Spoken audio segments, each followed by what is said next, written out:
Qué bueno que podemos vernos una vez más. Nosotros hemos estado en el libro de Hechos, llevamos ya unos cuantos estudios allí y en esta continuación en esta participación vamos a continuar en Hechos. Hemos visto de manera sistemática algunos estudios en este libro. En algunos capítulos hemos abundado más que en otros y así hemos ido.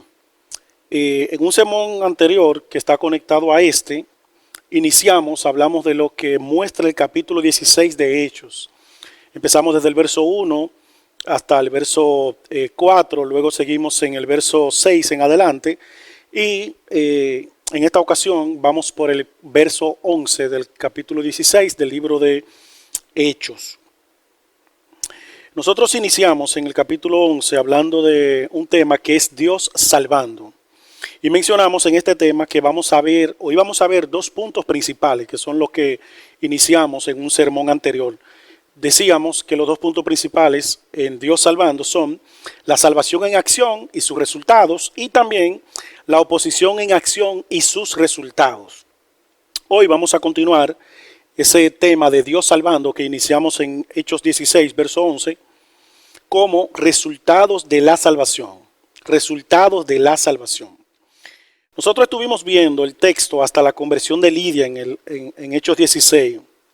Recordar que en toda esta porción, del verso 11 en lo adelante hasta el final del capítulo 16, el apóstol Pablo en la continuación del trabajo en la obra aprovecha un lugar y una ocasión para predicar el evangelio, donde vemos allí el proceso de la salvación y donde vemos también cómo obran los salvados. Luego, si continuamos todo el resto del capítulo, vemos también cómo cuando hay trabajo del Señor, hay oposición, pero que en todo eso Dios tiene propósitos. Hasta la conversión de Lidia vemos que tenemos razones para dar gracias, porque Dios es quien lo ha hecho todo en nosotros. Ahora lo que nos toca a nosotros es llevar la palabra, lo que hemos recibido, es decir, anunciarlo. Y que no debemos dejar de orar porque no es como el mundo quiere vender hoy en día, que vivimos en un país o en un mundo donde la mayoría son cristianos. La realidad es que pocos son los salvos. Yo quisiera que vayamos a nuestro texto. Hechos 16, verso 15. Y iniciamos inmediatamente. Dice allí, hablando de Lidia, el contexto, y cuando fue bautizada y su familia nos rogó diciendo: si habéis juzgado que yo sea fiel al Señor, entrad en mi casa y posad, y nos obligó a quedarnos. Ese es nuestro texto. Vamos a orar entonces, hermano, para pedir la asistencia de Dios a fin de que Él esté con nosotros. Oramos. Bendito Dios y Padre, nosotros te pedimos, te rogamos, te imploramos que tú nos acompañes, que tú nos dejes escuchar tu voz y tu palabra expuesta, que desde quien la trae, oh Señor, hasta quienes la han de recibir, todos podamos decir que es a ti a quien te estamos escuchando y que esta sea de bendición para nuestras almas y salvación para los que no te conocen. En Cristo te lo rogamos. Amén. Entonces, hermano, nuestro texto es Hechos 16, verso 15, y prácticamente nos quedaremos allí. Nos quedaremos prácticamente en dos palabras de las que están en este texto. Recuerden, hermanos, que a pesar de todo lo que Lidia tenía, de todo lo que Lidia era, nosotros mencionamos que ella era comerciante y que tal vez próspera en lo que ella estaba involucrada, pero a pesar de todo lo que ella tenía, a pesar de todo lo que ella hacía, que ella trataba de buscar a Dios a través de medios, ella no era cristiana y necesitaba la salvación en Cristo como la necesita todo aquel que no es cristiano. Mas Dios abrió su corazón para que ella pudiera tener vida en Cristo y pueda ser salva. Ahora bien, hermanos, ¿qué sigue involucrando estar en Cristo, tener nueva vida en Él? ¿Qué vemos en los apóstoles después de haber tenido un encuentro con Cristo? ¿Qué es lo que vemos? Obediencia. Eso es lo que vemos en los apóstoles. Lo mismo que vemos en muchos ejemplos bíblicos. La obediencia, según el diccionario bíblico, es el acto de cumplir con las órdenes o instrucciones de un superior. Eso es la obediencia. Una característica del pueblo apartado por Dios, como vemos en el libro de Deuteronomio, incluso en todo el resto de la Biblia, es la obediencia. Por eso, hermanos, si nosotros somos parte del pueblo de Dios, nos debe caracterizar la obediencia. En Gálatas 2, verso 20, vemos al apóstol decir, ya no vivo yo, sino que vive Cristo en mí. Lidia, hermanos, empezó a dar muestras a través de la obediencia que ya Cristo vivía en ella, como el apóstol Pablo está diciendo en la carta a los Gálatas.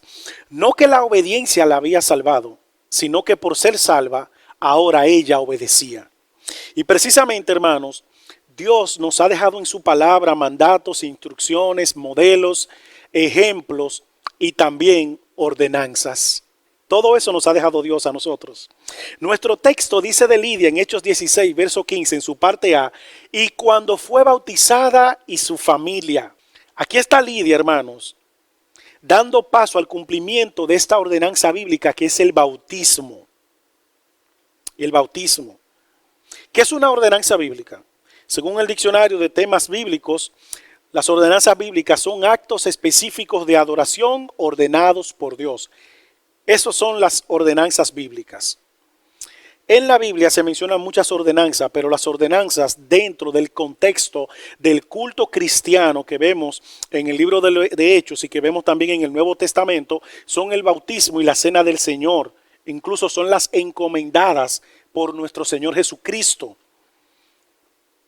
Yo sé que en estos días donde ciertamente estamos atravesando muchísimas situaciones de distanciamiento, se hace difícil que nosotros podamos cumplir con algunas ordenanzas o con estas ordenanzas específicamente, con algunas de las que Lidia cumplió, por la medida que tenemos de distanciamiento y cuidado, que no sabemos por qué tiempo estaremos así.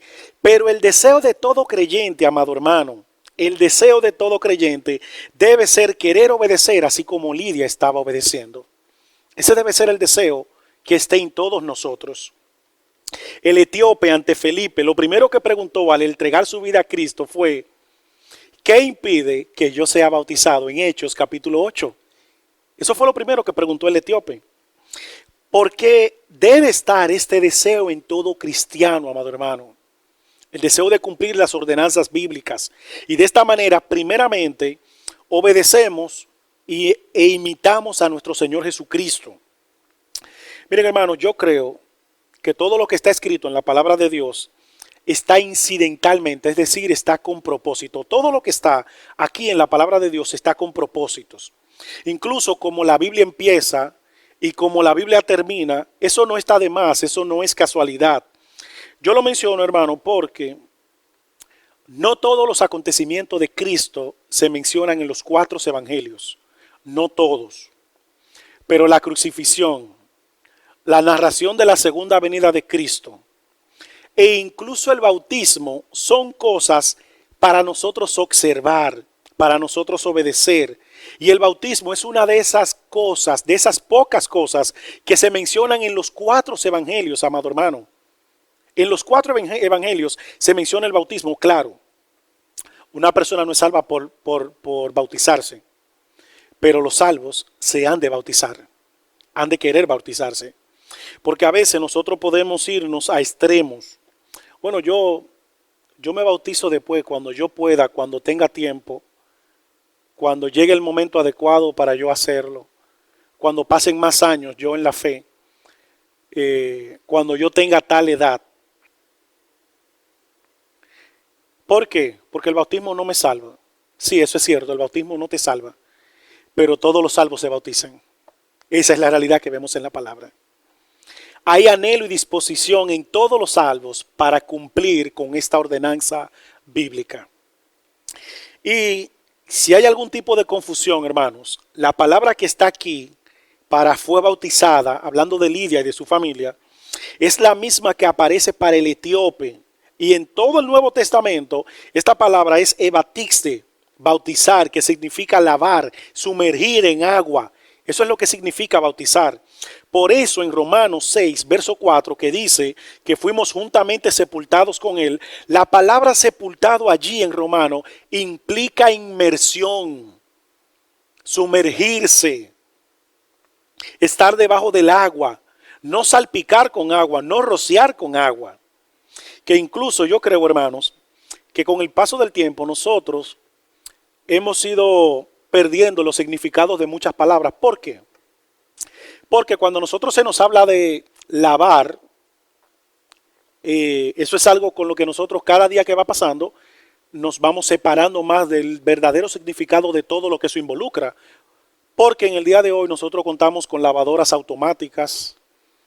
A veces la persona solo va a poner la ropa, la pone ahí y la lavadora se encarga de hacer todo. Ya uno va y la busca cuando está seca, solo para sacarla.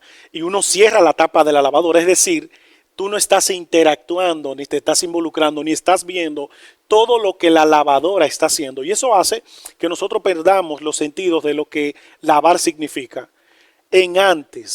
Las mujeres de antes, amados hermanos, sí entendían lo que era lavar, porque era prácticamente un pleito con la ropa, porque era golpear la ropa. Cuando las mujeres de antes lavaban la ropa, sea en el área donde tenían agua, o mucho más atrás, en tiempos de antes, en el río, las mujeres en los campos que lavaban su ropa y la ropa de toda la familia en el río. Entonces, eso sí ahí sí hay un verdadero concepto de lo que significa lavar.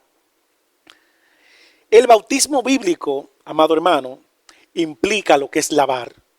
Implica lavamiento con agua que simboliza la limpieza de los creyentes de la mancha y suciedad del pecado mediante la gracia de nuestro Dios. Eso es el bautismo bíblico. Esa imagen que nosotros tenemos en nuestra mente de lo que era lavar, sumergir, esa es la imagen de lo que significa el bautismo bíblico. Lavar. Hermanos, hay muchas personas ahora que están oyendo esto, que están mirando esta transmisión y ya son bautizados. ¿Qué me tiene que decir eso a mí? Bueno, yo creo que esto que está aquí, hermanos, es también para todos nosotros. Al ver todo lo que esto implica para ti y para mí, para que ahora nosotros recordemos lo que somos y tenemos en Cristo y lo que éramos antes. Por nuestros pensamientos pasa de todo. Y a veces nosotros nos exponemos a tantas cosas, jugamos con tantas cosas. A veces estamos tan cerca de la orilla del precipicio, sabiendo que ni debemos ni podemos estar tan cerca de la orilla o caminar cerca. Recordemos que estar bautizado simboliza estar limpios. Y todo el que está limpio se cuida de no ensuciarse, ¿o no es así? Todo el que está limpio se cuida de no ensuciarse, ¿o no es así? El hecho de que estamos en Cristo, de que hemos sido bautizados, habla de que estamos lavados, de que debemos cuidarnos, de no mancharnos del pecado. Eso es lo que debemos hacer, lo que implica todo esto que hemos sido bautizados, que debemos cuidarnos para no ensuciarnos del pecado, mancharnos del pecado. Por eso en la Biblia el bautismo equivale a estar revestidos de Cristo. Y por eso es el llamado en Colosenses 3:5 a cuidarnos del pecado, a apartarnos del pecado. Yo quisiera que vayamos a un texto, Romanos 6, verso 3 al verso 6, lo vamos a leer. Dice allí: ¿o no sabéis que todos los que hemos sido bautizados en Cristo, hemos sido bautizados en su muerte? Porque somos sepultados juntamente con él para muerte por el bautismo, a fin de que como Cristo resucitó de los muertos por la gloria del Padre, así también nosotros andemos en vida nueva. Porque si fuimos plantados juntamente con él en la semejanza de su muerte, así también lo seremos en la de su resurrección, sabiendo esto, que nuestro viejo hombre fue crucificado juntamente con él, para que el cuerpo del pecado sea destruido, a fin de que no sirvamos más al pecado. Hermanos, estar en Cristo, obedecer esta ordenanza, o haberla obedecido, esta ordenanza nos recuerda que ya tú y yo no somos esclavos del pecado. Tenemos ahora un nuevo Señor. No somos esclavos del pecado. ¿No te ha pasado, hermano, que a veces estamos luchando con un pecado con el que se nos hace difícil vencer o derrotar o triunfar? ¿No te ha pasado eso? Y a veces nos sentimos que somos derrotados constantemente por un mismo pecado. El bautismo te está recordando, me está recordando a mí que ahora tenemos una nueva naturaleza, que tenemos al Espíritu Santo, que contamos con fuerzas mayores para poder vencer y triunfar por sobre el pecado. Eso nos recuerda el bautismo, amado hermano. Nunca se me ha olvidado, en un taller del pastor Marcos Peña, a los jóvenes, él decía en ese taller: no digas que tú no puedes dejar de practicar el pecado, que tú no puedes dejar de hacer pecado. No es que tú no puedes, es que tú no quieres, decía el pastor Marcos Peña. Porque el bautismo, hermano, nos está recordando que nosotros contamos con la ayuda del Señor y su gracia para no ir de derrota en derrota, sino que podemos triunfar sobre el pecado. Eso nos recuerda el bautismo. Cada vez que a tu mente te llegue el bautismo, que tú te bautizaste, recuerda que eres una nueva criatura en Cristo, que tienes un nuevo Señor, que puedes triunfar sobre el pecado. Hermanos, miren, y todo eso yo lo digo con alegría, con gozo. Todo esto es glorioso, amados hermanos. Incluso leía algo que me llamó bastante la atención y mi corazón incluso fue confortado. Y se lo compartí incluso a mi esposa en la casa y le decía que siento que el Señor ha tratado conmigo mismo en la medida que iba estudiando el material. Estos versos que hemos leído en Romanos nos demuestran, dice un autor, que si nosotros no hemos comprendido lo que el bautismo representa, nosotros podamos comprender lo que realmente nos sucedió cuando Cristo nos salvó. El bautismo hace eso. Nos trata de encasillar, encarrilar, corregir, llevar a que nosotros comprendamos qué fue lo que nos sucedió cuando Cristo nos salvó. Muchos vinimos a la fe y fuimos bautizados en un momento donde teníamos poco conocimiento. Así dice un autor, donde conocíamos poco de la fe, de las doctrinas bíblicas. Y eso es bueno porque se espera que el bautismo, como decía el autor, suceda en un momento, un tiempo temprano a la conversión de la persona. Eso habla de obediencia a Cristo, de obedecer. Pero por eso se espera también después que nosotros podamos aprender más y más acerca de lo que significa el bautismo. No pensemos ahora, ahora yo tengo que volver atrás y voy a tener que cada vez que yo conozca más el significado del bautismo, bautizarme de nuevo. No es eso. Porque eso sería rebautizar, que eso no lo vemos en la Biblia. Más bien, dice el texto, continúo, debemos regocijarnos porque nos bautizamos en obediencia a Jesús y ahora estamos aprendiendo más y más sobre lo que esto significa. Eso es lo que Pablo está diciendo aquí en Romanos. Él tiene la esperanza de que los lectores sepan lo que el bautismo significa para nosotros. Pero si lo sabemos, la idea es que también lo recordemos, lo que significa para nosotros. El verso 4 de Romanos 6 habla de muerte y resurrección. Y precisamente, hermanos, como alguien dice, el bautismo es un recordatorio visual de mi muerte. Atentos, hermanos.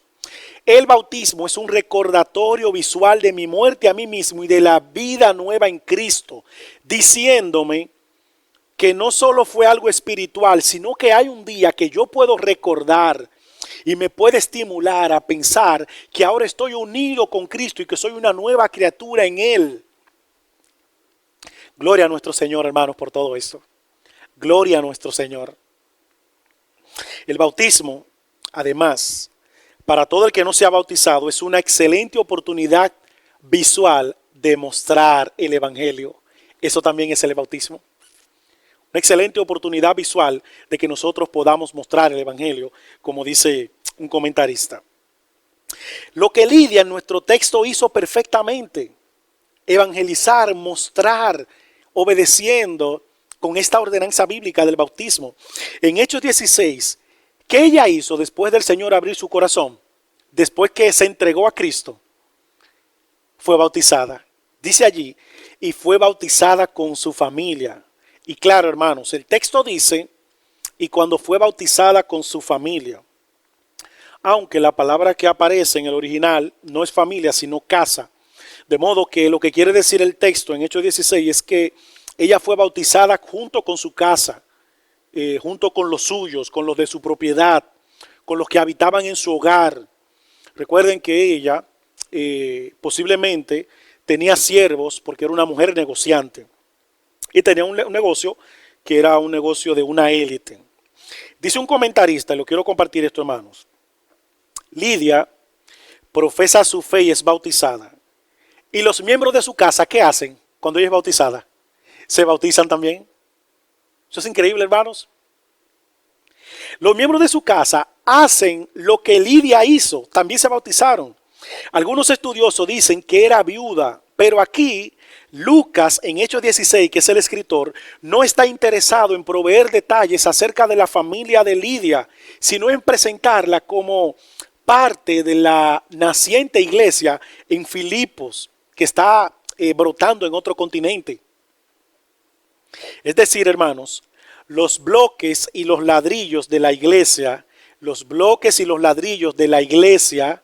son las familias y las personas individuales. Eso somos la iglesia.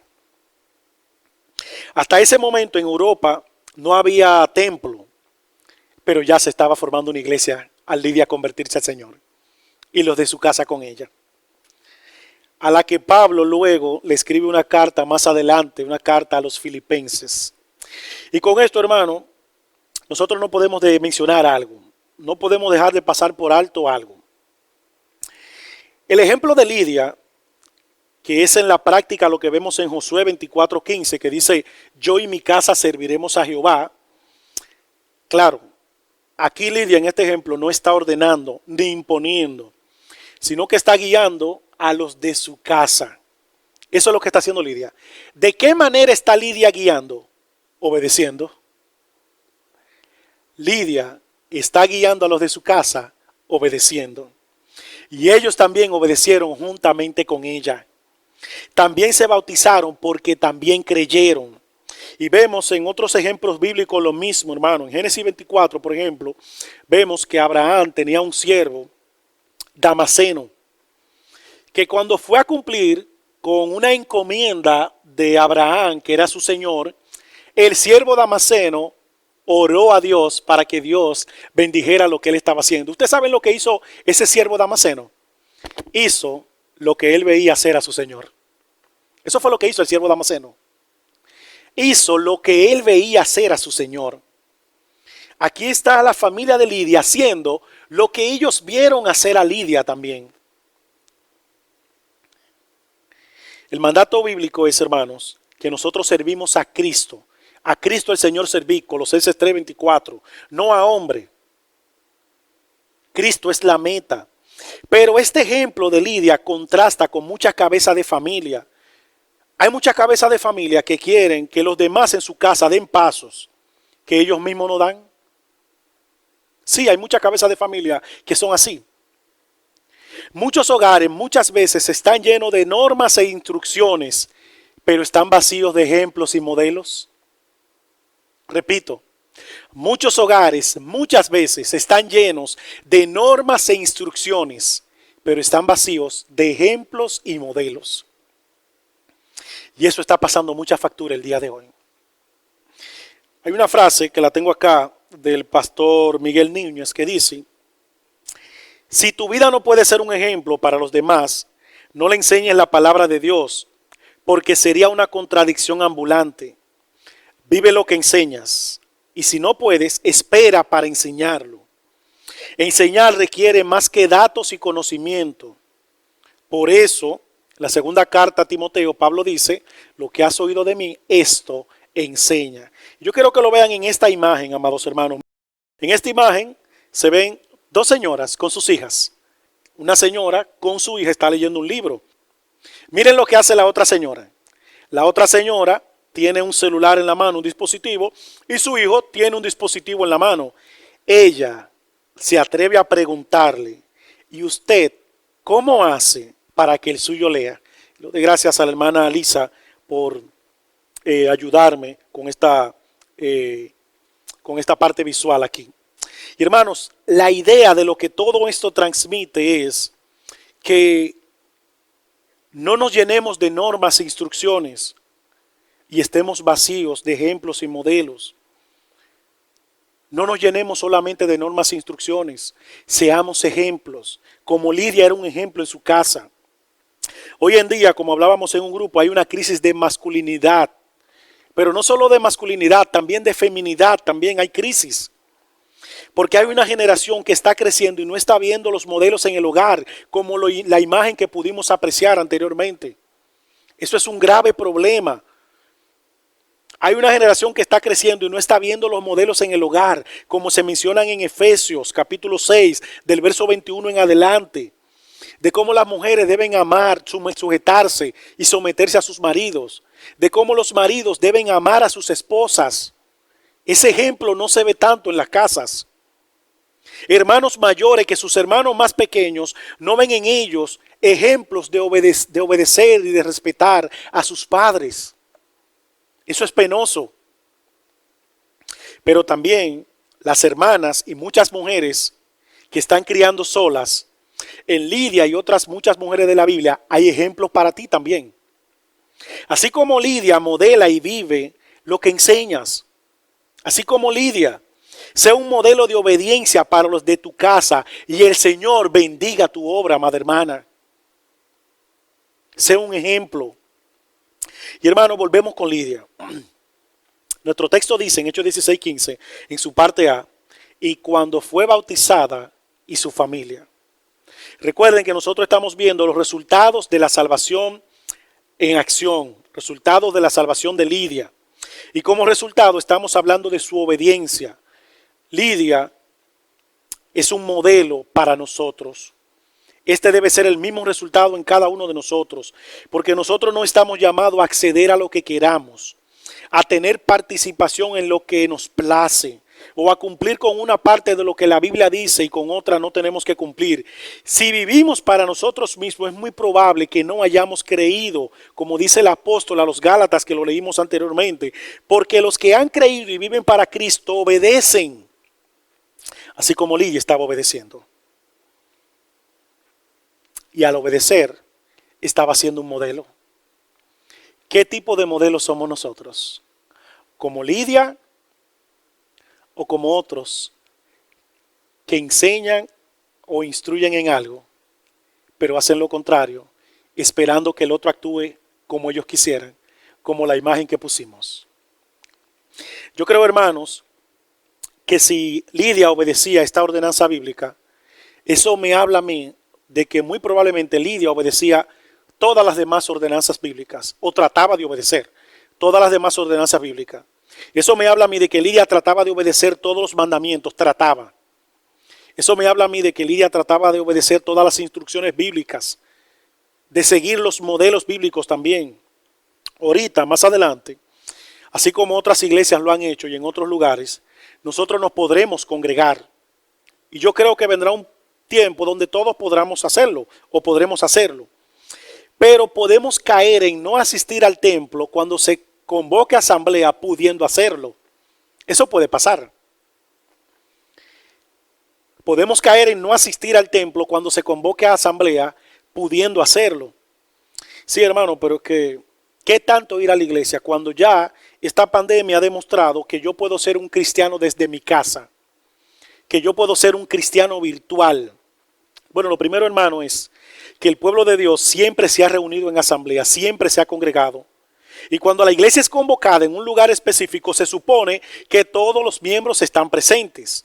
En Nehemías capítulo 8, verso 1 al verso 3, dice allí: y se juntó todo el pueblo como un solo hombre en la plaza que está delante de la puerta de las aguas. Y dijeron a Esdras al escriba que trajese el libro de la ley de Moisés, la cual Jehová había dado a Israel. Y el verso 3 dice: y leyó en el libro delante de la plaza que está delante de la puerta de las aguas, desde el alba hasta el mediodía, ¿en presencia de quién? De hombres y mujeres, y de todos los que podían entender. Y los oídos de todo el pueblo estaban atentos al libro de la ley. Este texto en Nehemías 8 inicia diciendo que se reunió todo el pueblo como un solo hombre. El programa del gobierno se llama Quédate en casa. Pero cuando nos podemos reunir y nos podemos congregar, no te quedes en casa. Congrégate. Asiste a tu iglesia. Porque se está reuniendo todo el pueblo de Dios. Por eso en Santiago capítulo 2 verso 2, se da a entender que había una congregación que se reunía. Dice allí, porque si en vuestra congregación entra un hombre con anillo, y aunque el contexto es otro, es evidente en la Biblia, la verdad aquí de una iglesia que se congrega, eso es lo que vemos en todo el resto de la Biblia. Y eso es lo que vemos aquí también en Santiago 2:2. Esto que vemos es la congregación de santos, un grupo de personas reunidas o convocadas para un propósito, que siempre en las Escrituras se refiere al pueblo de Dios reunido para adorar. Y en el Nuevo Testamento se utiliza también para la reunión de cristianos, como dicen también el diccionario de temas bíblicos. Siempre que Dios convoca, siempre su pueblo debe reunirse. Él espera que los que son de Él estén donde Él está presente. Y es allí donde incluso nosotros podemos cumplir las demás ordenanzas bíblicas. Cuando podamos congregarnos, hermanos, Dios no permite hacerlo, porque el pueblo se reúne. Cada vez que se reúne la iglesia es como si te mandaran una invitación personalizada a la que tú no te debes quedar o debes rechazar. Es una reunión de santos donde Dios está convocando. Y hermanos, ya para terminar, estamos hablando de los resultados de la salvación. Si en mí no están esos resultados, es muy probable que yo pueda estar confundido, o incluso peor, es probable que yo no sea cristiano. Pero te tengo buena noticia si ese es el caso de muchos. Si ese es el caso, hay buenas noticias. Este mensaje es para ti. Es para que ahora puedas arreglar tu situación con Cristo. En Cristo hay salvación y vida eterna. Para que también nosotros podamos cumplir. Así como Lidia, obedeciendo, pudo cumplir y mostró que la salvación produce obediencia en nosotros. Vamos a orar. Señor y Dios, te damos gracias por tu palabra. Gracias por los modelos bíblicos que vemos, por los ejemplos, por tus mandatos, por tus ordenanzas. Gracias por Cristo, Dios, porque podemos cumplir, oh Señor, tratar de cumplir, tratar de obedecer. Podemos inclinarnos, oh Dios, a obedecerte y a ser fiel en estas cosas que tú nos has mandado por la nueva vida en Cristo que tenemos. Da, oh Dios, que muchos que no conocen a Cristo puedan venir en arrepentimiento y fe, y de esta manera también puedan mostrarlo obedeciéndote a ti, Señor. En Cristo oramos. Amén. Gracias por estar con nosotros y acompañarnos. Que Dios les siga bendiciendo.